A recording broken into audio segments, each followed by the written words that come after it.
حضرت موجودہ فلسطین کی جنگ کے مسئلے میں لکھوی صاحب نے کہا ہے کہ ہمارا زندہ رہنا جرم اور گناہ ہے، یا ان کی مدد کرو یا جہاد کی فلسطین کچھ دکھائی لکھے مسافر خدا والی بات ہے۔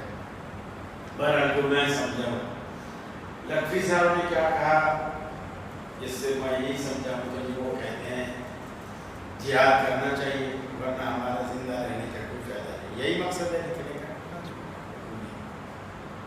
دیکھیے جہاد کرنا چاہیے، لیکن جہاد ہر بندہ الگ ڈنڈا لے کے کھڑا ہو جائے، اس کو جہاد نہیں کہتے، اس کو فساد کہتے۔ جہاد جب بھی ہوگا اسٹیٹ کے ماتحت ہوگا، ریاست کے ماتحت ہوگا، اور ریاست کے اصولوں اور صحابہ لڑتے تھے، لیکن ایسا نہیں کہ ہر بندہ ڈنڈا لے کر گھر سے نکل ہوتا، باقاعدہ منادی دینے والا منادی دیتا، رسول اللہ کی طرف سے اعلان ہوتا، صبح قافلہ جہاد پر روانہ ہوگا، تیار ہو صحابہ تیار ہو۔ ایسا نہیں کہ جہاں کچھ دے، ہاں آپ اس وقت اخلاقی مدد آپ ضرور کریں، اگر آپ کوئی راشن کی مد میں بھی مدد پہنچا سکتے ہیں بالکل پہنچائیں، علاج معالجے کی مد میں دوائیاں پہنچا سکتے ہیں پہنچائیں، ڈاکٹر پہنچا سکتے ہیں پہنچائیں، اور اگر اور کچھ بھی نہیں کر سکتے تو کہا سے ہم یہاں مسجد میں بیٹھ کر دعا تو کر سکتے ہیں نا، ان کے حق میں دعا کریں، اللہ دشمنوں کو نیست و نابود کرے اور مسلمانوں کو اللہ رب العالمین فتح نصیب فرمائے۔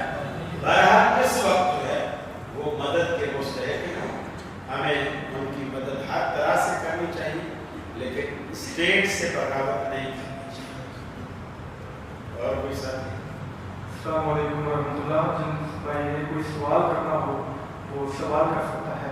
اس سے قبل کہ آپ سوال کریں میں حضرت قاری صاحب سے التماس کرتا ہوں کہ قاری صاحب ایک مدت تک آپ ڈاکٹر عامر لیاقت صاحب کے ساتھ گول نیوز پہ کام کرتے رہے، ہمیں کوئی چھوٹا سا اور مختصر سا بڑا مزیدار واقعہ بیان کر دیں کہ جس سے آپ کو بھی بڑا مزہ آیا ہو اور مسلک کا بھی دین کا بھی بڑا فائدہ ہوا۔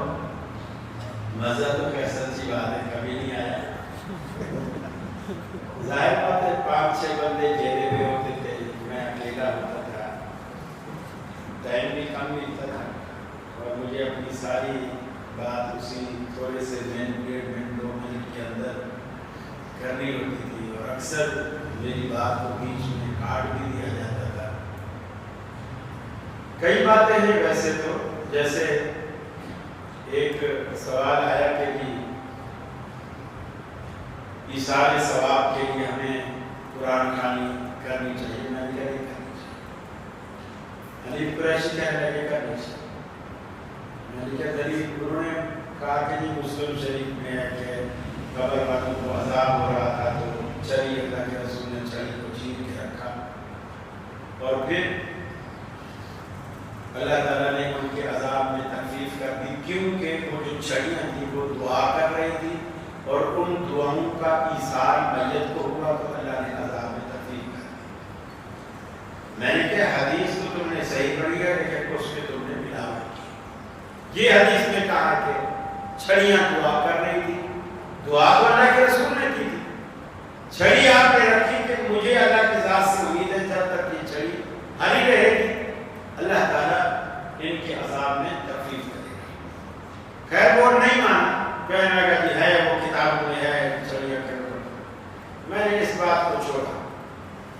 میں نے کہا یہ بتاؤ کہ صحابہ کرام رسول اللہ صلی اللہ علیہ وسلم کے زمانے میں تھے، قرآن بھی اس زمانے میں تھا، فوتگیاں بھی اس زمانے میں ہوتی تھی، کبھی کسی صحابی نے کسی کی قبر پر قرآن پڑھ کے اسے بخشا، یا گھر میں میت کے آس پاس بیٹھ کر قرآن پڑھ کر اسے بخشا؟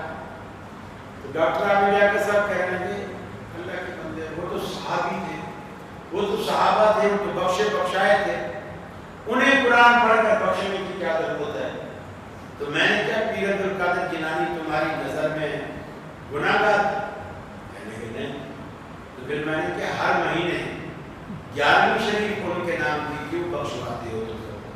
کیا وہ گناہ گار تھے؟ کہنے لگے نہیں۔ میں نے کہا 11ویں کیوں بخشواتے ہو؟ بولے وہ تو بریانی کھانی تھی۔ میسج پہنچ گیا ہے. اس کے بعد وقفہ ہوا. حنیف قریشی صاحب نے بڑا برا بنایا عامر لیاقت صاحب کے ساتھ ان کے کہ جب آپ نے جواب دینے ہوتے ہیں تو ہمیں کیوں بلاتے ہو. اب یہ ساری دنیا کو جا کے بتائے گا کہ یہ لوگ گھر میں بریانی کھانے کے لیے کرتے ہیں. میں نے کہا میں کیوں بتاؤں گا, ساری دنیا نے سن لیا ہے, ٹی وی پہ بیٹھے ہوئے ساری دنیا نے سن لیا ہے, مجھے بتانے کی ضرورت ہی نہیں ہے. تو یہ ہر بدعت کے ساتھ پیٹ کا حصہ, پیٹ کا عمل دخل ضرور. ایک دفعہ عامر لیاقت نے سوال کیا کہ جی مجھے مولوی صاحب نے کہا کہ کسی بندے کے اندر 2 شادیوں کی طاقت ہو اور وہ دوسری شادی نہ کرے تو وہ گناہ ہے. شادی کی طاقت ہو 2 شادیوں کی اور وہ دوسری شادی نہ کرے تو وہ گناہ ہے. تو مجھ سے پوچھنے لگے کیا یہ بات صحیح ہے, وہ گناہ گار ہے اگر شادی نہ کرے دوسری. تو میں ابھی سوچ رہا تھا کہ میں کیا جواب دوں اس میں.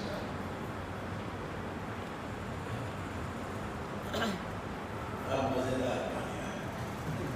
پہلے یہ پلاتے تو میرا پلا صحیح پیتا تھا. تو کیا بات چلے, ہاں کہ دوسری شادی نہ کرے تو گناہ گار. اب انہوں نے مجھ سے پوچھا, میں ابھی سوچ رہا تھا کہ بات کہاں سے شروع کروں. تو کوکب کاڑی صاحب بولے, اور یہ بات بھی میں آپ کو بتا دوں, یہ آپ کے اکاڑے کے ہیں, کراچی میں کافی عرصے سے سیٹل ہیں. ان کے ابا کا مزار بھی شفیق کاڑوی کا, وہ کراچی میں ہے. تو گویا انہوں نے وہ گدی سنبھالی ہوئی ہے اور ابھی تک انہوں نے شادی نہیں کی. اور یہ بات مجھے پتا تھی, مجھے معلوم تھی یہ بات.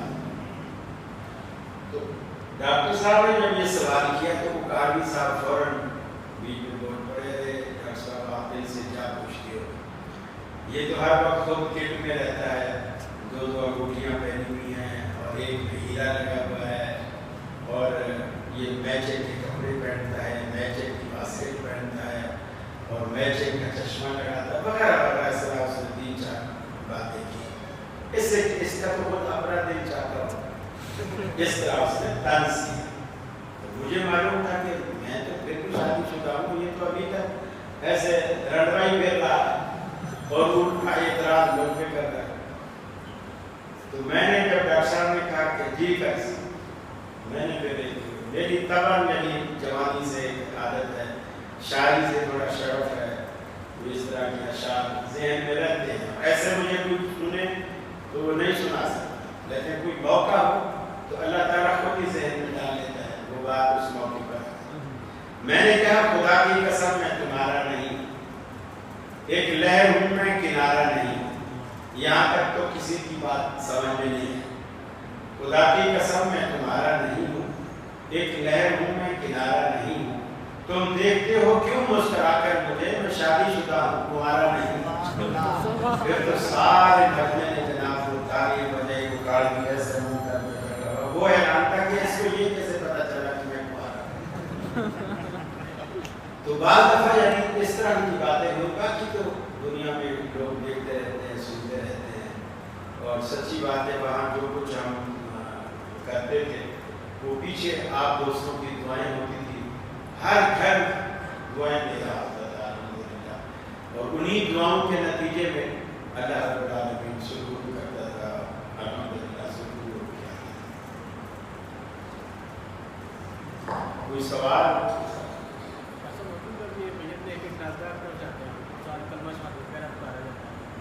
میرا خیال ہمارے تو نہیں کرتے, دوسرے لوگ کرتے ہیں. کہ سوال ہے کہ میت کو اٹھاتے وقت لوگ کہتے, ایک بندہ کہتا ہے کلمہ شہادت, پھر وہ سارے اشہد ان لا الہ الا اللہ پڑھنا شروع کر دیتے ہیں. یہ بدعتی لوگ ایسا کرتے ہیں, اہل توحید ایسا نہیں کرتے اور نہیں کرنی چاہیے. خاموشی سے جنازہ اٹھانا چاہیے, خاموشی سے لے جانا چاہیے, اور خاموشی سے تدفین کرنی چاہیے.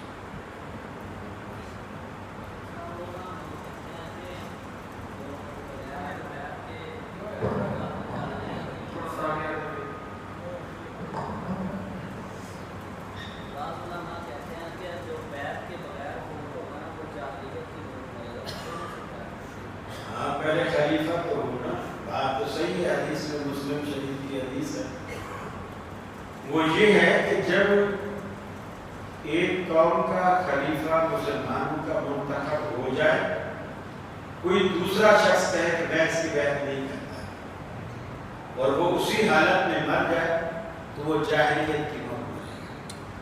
پہلے خلیفہ تو ہو نا، خلیفہ مسلمانوں کا وہ حکمران ہوتا ہے جو بااختیار ہو۔ یہاں جو پیر فقیر بیعت لے رہے ہوتے ہیں یہ کوئی بیعت نہیں ہے۔ اسلام میں صرف ایک ہی بیعت ہے اور وہ خلیفے کی بیعت ہے۔ پیغمبر کی بیعت بھی اس لیے ہوتی ہے کہ پیغمبر اپنے دور میں مسلمانوں کا خلیفہ بھی وہی ہوتا ہے، اس لیے پیغمبر کی بھی بیعت ہوتی ہے، ورنہ بیعت صرف خلیفے کی۔ جیسے ابو بکر بھی خلیفہ بنے، اب اس وقت کوئی کہے کہ میں بیعت نہیں کرتا، وہ جاہلیت کی موت مرے گا اگر اسی حال میں مر گیا۔ سیدنا حضرت عمر خلیفہ بنے، کوئی کہے میں نہیں بیعت کرتا، یعنی اسی طرح خلیفہ مقرر ہو جائے، مسلمانوں کی اکثریت اس کی بیعت کر لے، پھر کوئی کہے میں نہیں بیعت کرتا، اس سے میں زیادہ حقدار تھا، تو بلکہ حدیث میں آتا ہے اسے قتل کرتا، وہ مسلمانوں میں رکھا رکھا۔ اور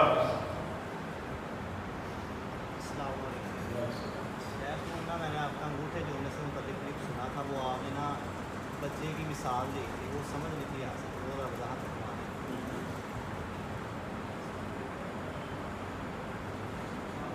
اب بھی سمجھ میں نہ، ایک منٹ بزرگ ہو، ایک چلو آپ سوال کر لیجیے کر لیجیے کر لیجیے۔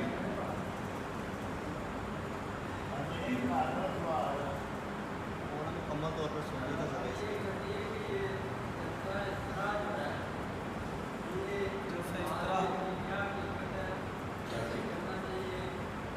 کرنا چاہیے، اللہ کے رسول کی یہی سننا۔ ایک ہے جلسہ جو دو سجدوں کے بیچ میں ہوتا ہے، ایک ہے جلسہ استراحت جو دونوں سجدوں کے بعد جب آپ دوسری رکعت کے لیے کھڑے ہوتے ہیں تو اللہ کے رسول حنفیوں کے اندر گھٹنے پہ ہاتھ رکھ کے کھڑے نہیں ہوتے تھے، بلکہ آپ کچھ دیر سجدہ سے دوسرے سے اٹھ کر کچھ دیر سیدھا بیٹھتے، بیٹھ کر پھر آپ اٹھتے اور زمین کا ٹیکا لگا کر۔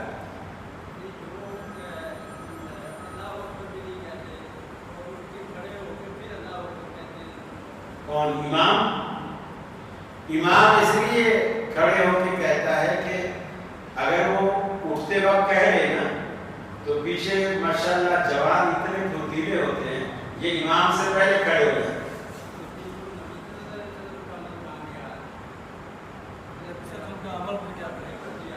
دیکھیے حدیث میں تو اللہ کے رسول پہلے سجدے میں جاتے، صحابہ کہتے ہیں کہ ہم اس وقت تک سجدہ نہیں کرتے تھے جب تک اللہ کے رسول کو سجدے میں نہیں دیکھ لیتے۔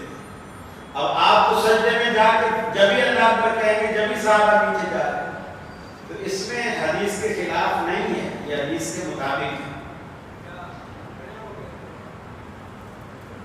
امام کو اختیار ہے، امام ڈرائیور ہے، چاہے کھڑے ہو کر گاڑی چلائے چاہے بیٹھ کے چلائے۔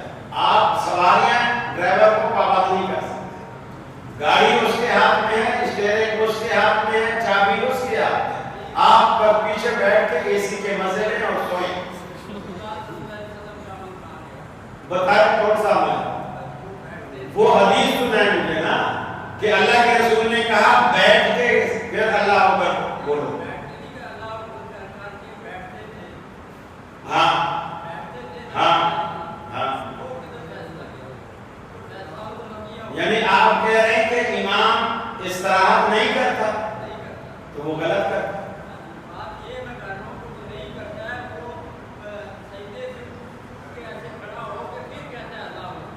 نہیں تو وہ استراحت کر لیتا ہوگا نا، تو آپ تو ہوتے ہیں سجدے میں، آپ ایسا کرتے ہیں۔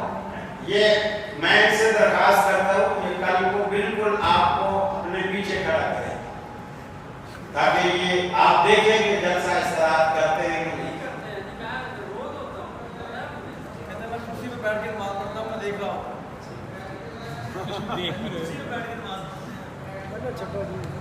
ویسے اللہ تعالیٰ سب کو ہدایت ہے، نماز سنت کے مطابق پڑھنی چاہیے۔ جی آپ کا کیا سوال؟